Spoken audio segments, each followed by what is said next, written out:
the MojoDojo. Welcome back to the MojoDojo, second podcast ever. This is the first time that we're doing it where I have a guest, one of my really good friends, Adiel, and we're just going to chit-chat guitars today and kind of figure out this whole podcast thing because I've never done it before. And I don't have, in the previous one that I did, I was using an SM50 or SM7B like this, right? Like what you would see on all the guys' like videos and whatnot. But I only have one, and I still want clean audio, so we're just using lav mics. So like whatever freaking works. But yeah. So what do you think about the market now with like the pre-owned guitar market, bro?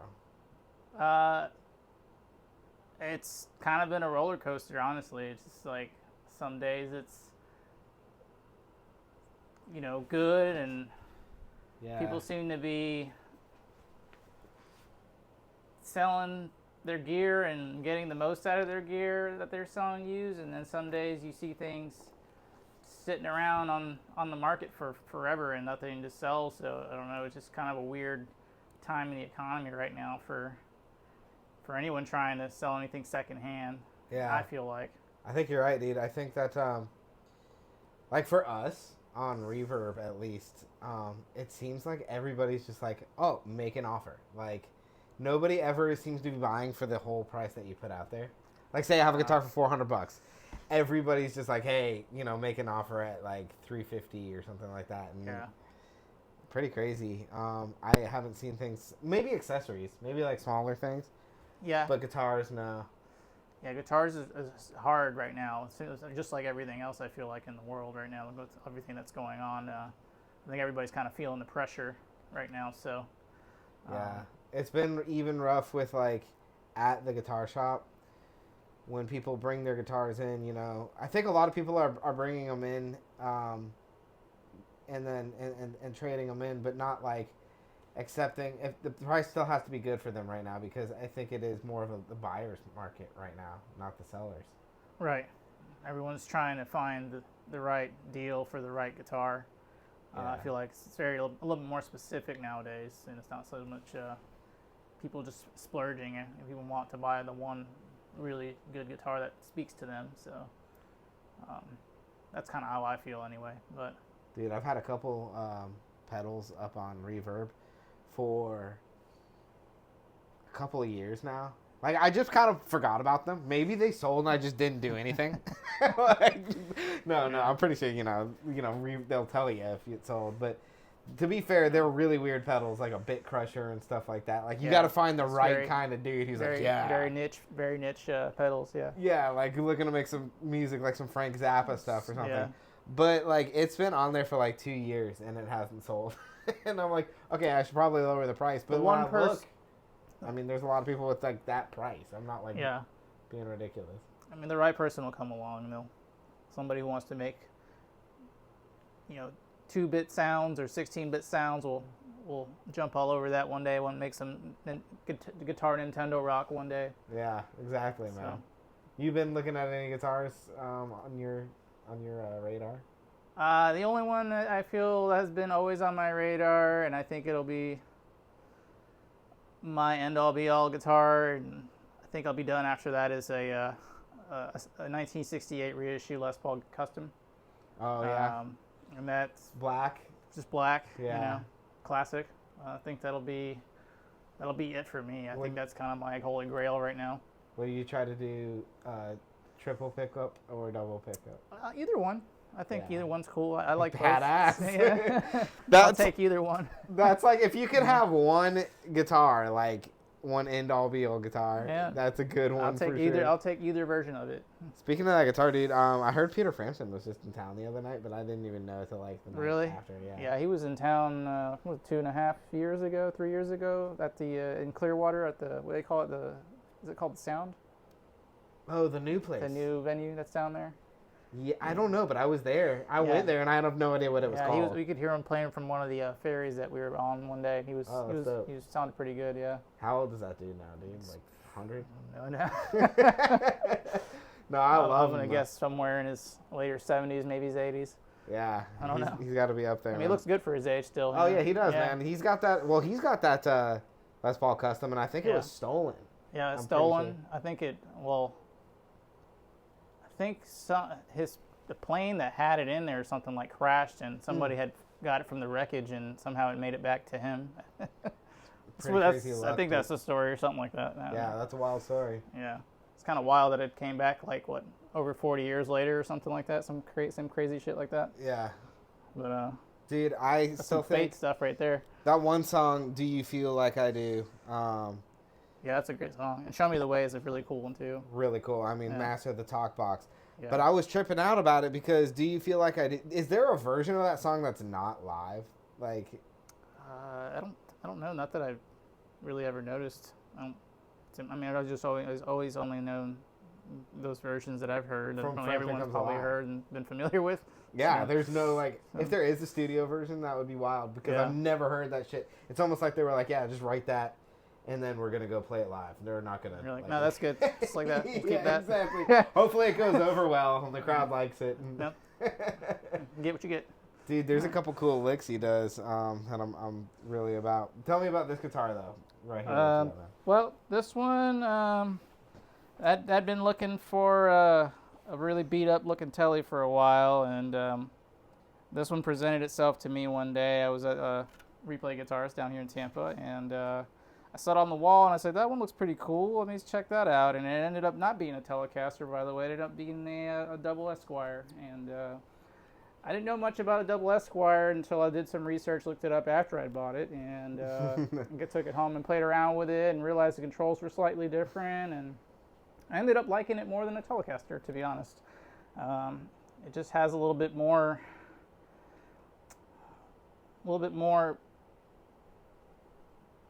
balls to it, if you may. It just has the Telecaster sound, and it's got that like extra sound. It's got an extra sound in it. It's got a, you got your bridge pickup, your middle pickup straight to the jack, and then you got your neck pickup with the rhythm circuit, like the tone capacitor engaged in it. You can get some pretty good, useful sounds out of all of them, and then you get this secret little position where you get both pickups if you wedge the switch in between the bridge and the neck in the back area here. So you get like that classic Telecaster middle position sound, which sounds really cool on this guitar. But yeah, it ended up finding it, and it's a beautiful guitar. Ended up picking it up. Didn't know how I'd felt about it when I got home, and then just within a couple of days, I fell in love with it and realized how awesome it was, and it's just been becoming kind of my main guitar ever since. I might be wrong, but my understanding is that so they had the Esquire. And before they did the Telecaster, they were doing like some special orders, right? Like maybe. Well, they were coming up. They had some prototypes because I guess people were starting to do two pickups, and then I guess Leo Fender wanted to try adding a neck pickup because people were kind of looking for that kind of bass tone or that like kind of more being able to use a neck pickup in place of a bass guitar instead of having a bass guitar, and so I guess they did that, and he had some prototype circuits that he made, and the main one ended up becoming the broadcaster circuit, I think, and then it made, before the broadcaster, they had the double Esquire, which ended up becoming the broadcaster later, and that kind of just ended up turning into the Telecaster once they changed the circuit again to what everybody kind of knows now as the common Telecaster circuit, and then... I was telling somebody, maybe it was you, when I sold you this guitar, I was like, back in my day, we just called a double Esquire a Telecaster. Yeah, I mean, it's basically a Telecaster to me, but yeah, it's cool, man. I mean, it is like a piece of history, right? Yeah. And they did a really good job, obviously, with the custom shop. They wear it down great. Yeah. It's only got some of the lacquer sinking into the grain here, which is pretty cool. It's kind of hard to see on the camera, but. Sometimes they go too heavy on it, but that is a more realistic This wear. one feels really good. It doesn't have nothing on the back of the neck here. You can see it here, but there's like nothing. Yeah. I mean the neck is a nice thick chunky neck, which I like. I like the thick chunky neck guitars, and it's got a cool radius. It's a 7.5, 7.25 to a 9.5 radius, so it's compound radius. Cool. So it's got the best of. It's like a V style. V shape. Yeah. 1056, I think what they call it. But Which is weird because, when I first started playing the V's, bro, I kind of hated them. I was like, I can never play this. It's like so like they're weird prominent. when you first you first get in and you help holding your hand. You try to play when they're kind of a weird adjustment. Once you get used to them, though, it's kind of hard to go back play other things after that. Yeah, exactly. I sat down. I've got a telly with it, and I sat down for like 30 minutes. Once I went through that, I was like, okay, I get it. This is pretty dope. But once you play that and you go to like a C shape, D shape, or some kind of Gibson shape, neck, and you're like, takes you a minute to readjust to what you're playing and exactly to get used to this thing or something like it. Let's go through the tones. So this is.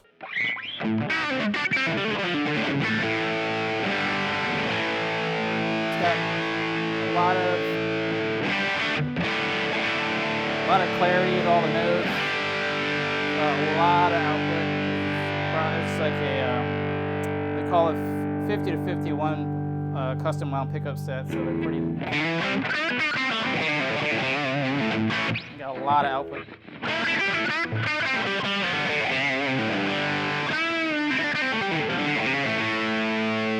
That's your bridge. You roll it down, you get your kind of Telecaster more. To me, I love that, dude. Yeah, that's so juicy, man. It's just and then got that telly spank. Yeah, that's you get so that. Good. Roll away a little bit of the tone. Well, there's no tone on this. Oh, okay, yeah. So you're just going between the two pickups, right? You get your little bit of you roll your neck pickup in. This back knob here is Holy crap! Is a blend knob here. So you get your neck. Roll it up here.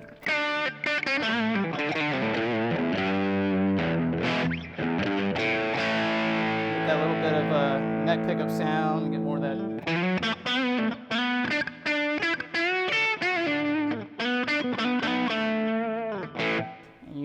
Roll it all the way off, and you get that middle Telecaster-ish kind of sound, but it's a little bit brighter than your typical Telecaster middle sound. Yeah.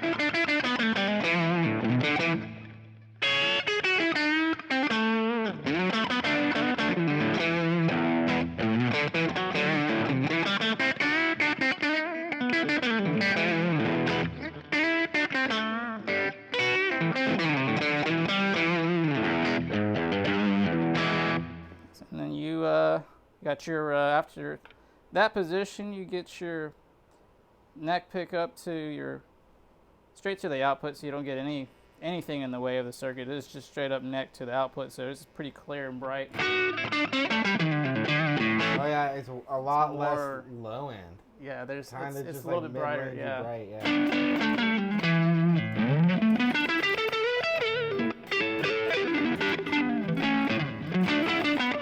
Almost stratty. It's almost very borderline strat. It's like I hear a little bit like close. Yeah. A Jimi Hendrix kind of tone a little bit in there. Which is, I guess, that's like the strattiest sound you can get, right? Like.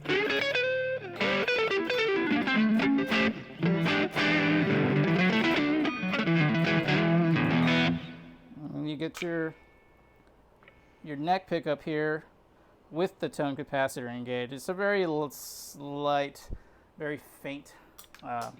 Drop my pick. So you get like a slight faint roll off of the tone.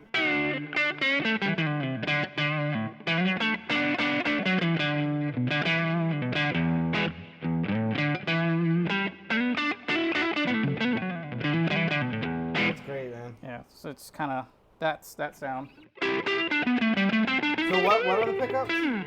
So the pickups in this guitar are they're custom wound set. They're 50-51 Blackguard pickup set that comes from Fender, and now they actually offer them on their website. They actually sell them as a set now, which I didn't see before. They're selling most of their pickups as a set. So it's pretty cool because you can, honestly, my favorite pickups, and I've had a lot of Telecasters, are these pickups because they're just such a balance of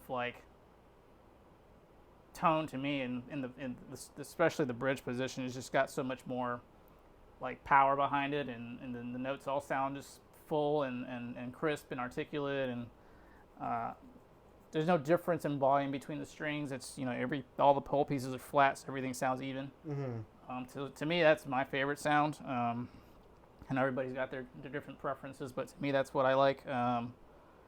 So that's what I gravitate towards. And if I had to get another Telecaster of any kind and had to swap the pickups out, I'd probably throw these in there. Like no questions about that. What do you think? You don't have to answer this if you don't want to.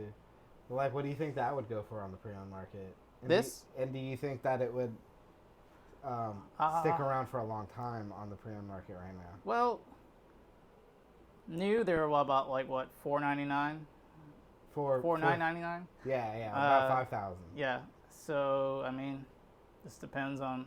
They hold their value good as hell. I mean, it's custom shops. The custom shops don't really depreciate that much in value. They hold their value pretty well, but they kind of float around the. I've seen them float around the 3,300 to 3,600 used. Let's go. Price, so they're not too bad. There is another one over there at the shop right now. That one's brand new. That one's, I think, super new. Yeah. This one, I think, it's got more relic than this one. A little better, man. This one is because every guitar. You can have two of the same guitar and they feel completely different. Well, it's custom shop, and most of these guitars are they're more. They're kind of done more by hand than an automated process, and the pickups are, since they're all hand wound, and the woods are hand selected and all that stuff. You get a little bit of a slightly different variance than guitar to guitar. So there's no two of these same guitars that sound the same to me. They all sound so different. So my buddy put it this way that I really like. He always said that guitars have their own sonic thumbprint. Yeah. And I really like that because it's so true. It gives it like its own identity. Yeah. It's pretty cool, man. Yeah, and that's why pretty cool. That's like the kind of stuff that guitar players say to justify buying more guitars, even though we have like way too many guitars. Yeah. Best piece of advice when you're buying a guitar, play the guitar. Yeah. Don't buy what you see. Just go to the store, go to your local guitar shop, and play it. Yeah, for sure, man. And that'll tell you whether you like the guitar or not. Let's bring out the next one, man. You got the collection. Oh god. I just see this. Here. Pass this one over while you're getting that. That one. Oops, sorry, dude. All he's doing that.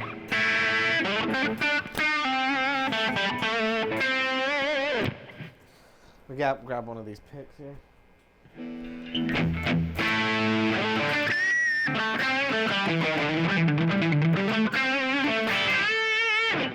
Yep. Very, very cool. Yeah. All right, so what's this one, man? So this one... I sold you this guitar too, didn't I? No. Okay, this is a story. I initially got one of these guitars when they first came out, and I ended up selling mine that I had. I sold you the first one. Yeah. That's what it was. I sold it, and I years later, I kind of regretted it because it was just such a cool guitar, and I just realized that I made a mistake, so I ended up having to find another one online on the marketplace, and this is probably when the marketplace was a little bit better. Well, and also, it's important to know that they went from USA to Mexican made. Yeah, this is the only before they came out with the Ultra series, the only American they did before they put out the straight US predecessors line. to this model. This is the OG. Yeah. This is a Fender Meteora. It's from 2018, and it's made in USA. It's based on a Blackguard Telly, and it screams also. It's wild that you sold that exact guitar. Well, not this exact one. This is a different, but that exact model, first run USA. We're able to find another one. I got lucky, and I got the chance to find another one. I had to jump on it, even though I had to pay double what I paid for it the first time. Oh no! Well, because of the market and how rare these are now. So yeah, you know what's really weird that I've noticed, bro? Like when weird guitars first come out, nobody likes them. Nobody likes them, bro. Everybody's like, I want more of the same bullshit that there has been for 50, 60, Just 70 keep feeding years. me the same thing, yeah. Yeah, and so then, somebody eventually buys it, right? Because there's a butt for every seat. Somebody eventually buys the guitar, and then the prices seem to go up. People go, oh, remember that? And then they shoot up in value, and then they're hard to find. And that happens. Yeah. I see it happen all the time. And that's one of the main reasons that I love to buy weird guitars. Yeah. So this one actually plays and sounds better than my first one I ever had. Oh, cool. That's good. Which was cool, and it has a much better, to me honestly, a much more attractive wood grain than the first one I had. This one is about 7.5 pounds, really light. Yeah, it's got a custom wound. It's based on the broadcaster pickup in the bridge, and then the neck's got a custom wound twisted telly pickup in the neck, so it sounds more stratty. I went through and I changed my knobs because I prefer stuff to match a little bit more. I only switched out the knobs on this and just kind of make it more my taste in things. I think a lot of people can agree that these knobs probably look better.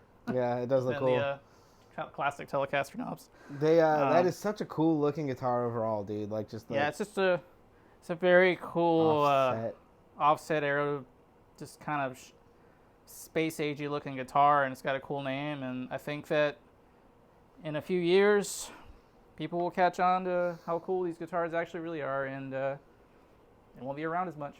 Yeah, it totally hit it on the dot with Space Age. Mm-hmm.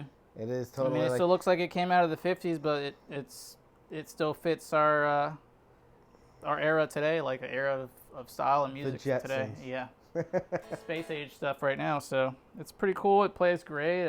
Let's hear this one. So this one on the bridge pickup, it sounds like.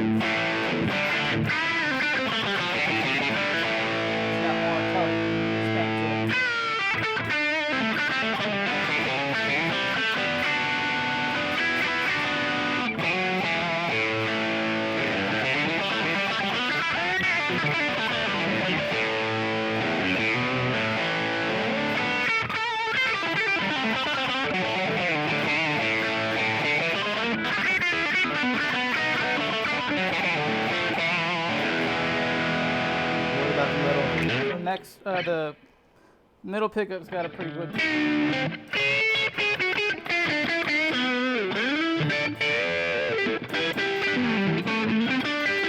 That's very much so close to the telly right there. Telly-esque. Very telly sound.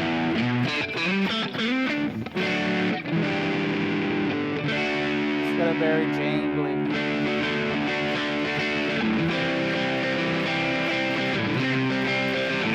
Good rhythm sound. Or just chordy, yeah, full sound.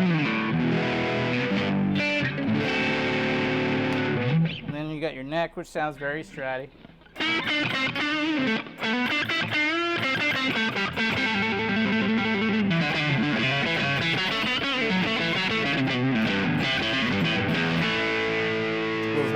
Pretty sounding guitar, man. Yeah. I love the black inlays. Yeah, the black inlays are pretty cool. I used to only really notice them on, I think like Jazz Masters back in the day. I mean, not Jazz Masters. Well, Jazz Masters, but Did the Jazz Master Jazz do that? bass. Oh, that's Fender cool. Jazz bass Yeah, usually had them. Yeah. Doesn't the Geddy Lee have that? Yeah. Yeah, that's cool.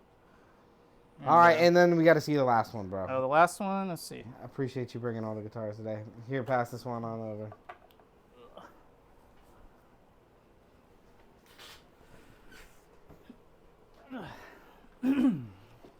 Such a cool looking guitar overall.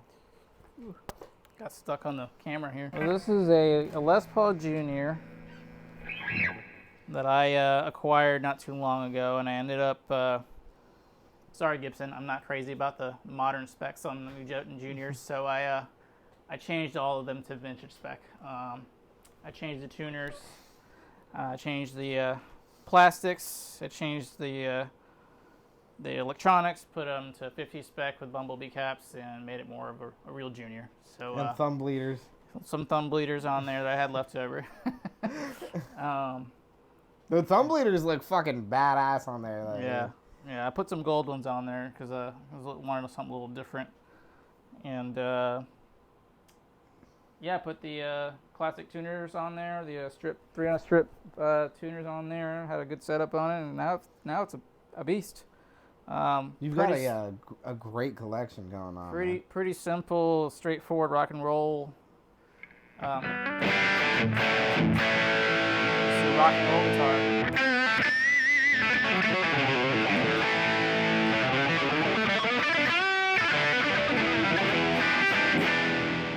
Gibson will always have my heart, man. That thing sounds so good. Gibsons are kind of just, I mean, Gibson's a Gibson, man. It's kind of hard to,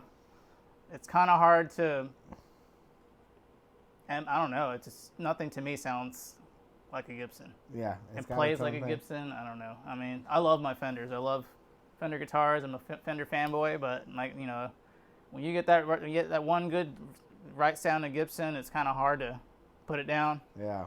This one's pretty cool because, I mean, it's got more of an acoustic tonality to it. Even when you're playing it with it, not plugged in, it's pretty loud. I don't know if you can. It's resonant, man. It's very loud. I can hear that from here. And you can feel it throughout the guitar. It's pretty resonant. So I mean, it's pretty cool, man. And like everything.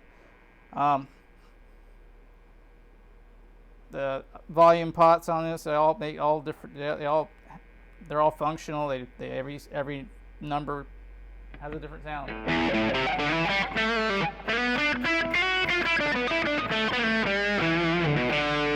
Roll it down to like 8, and you got a clean, or 7.5, you got a clean guitar.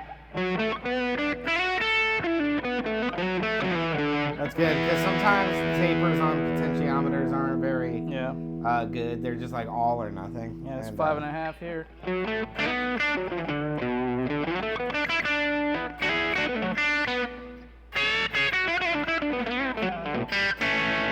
guitar, you make it sound like a Telecaster. Yeah. Cool, man. Well, I appreciate you bringing them by the MojoDojo today, man, and I appreciate you guys watching. This is the second podcast that I've ever done here, so let us know what you think. Breaking in the dojo. Yeah, breaking in the videos. This is kind of like a test thing for us, so we're just going to keep doing stuff like this. Keep it rolling. And keep guitar chats going, or more. Like, it doesn't have to be guitar chats. It could be anything, dude. We could talk we could talk about aliens if you guys want to talk about aliens. Whatever it is, just let us know in the comments.